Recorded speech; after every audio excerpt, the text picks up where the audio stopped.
Ito muna ang mga balita sa lalawigan.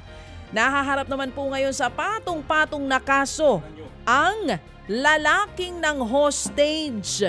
Naku po ng kanyang anak dyan nga po sa Taytay Rizal. Sabado po nang mangyaring hostage taking sa C6 Road. Inabot ng 1 oras ang pakikipagnegosasyon. Bagong insidenteng yan, kinasuhan ng rape ang suspect. Nahuli kasi ng kanyang kinakasamang suspect na si Elias Vin na ginagawan po ng kahalayan ang panganay na anak niya pong dalagita. Nagsumbong daw ang biktima na hinahalay siya ng kanyang tatay-tatayan simula nang siya po'y 5 taong gulang pa lamang. Gusto raw ni Elias V na bawiin ang isinampang kaso laban sa kanya kaya siya ng hostage. Bukod po sa reklamong rape, nahaharap pa sa iba't ibang reklamo ngayon ang suspect.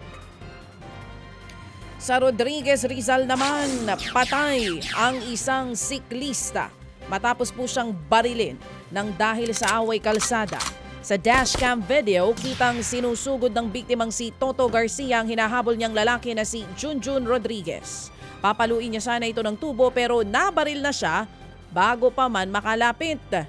Natumba po siya at kalaunay bumangon ang gunman at tumakbo palayo. Sinubukan pa siyang habulin ng mga kaanak ng siklista pero hindi na nga ito inabutan. Tinirador para sila ng isa pang kasabwat ng gunman. Lumalabas na bagong insidente, nakaalitan ni Garcia ang e-trike driver na kapatid naman ni Rodriguez. Naku po, oo. Pinaghahanap na po ang suspect at ang kanyang kasama. Away kalsada lang po ito, no?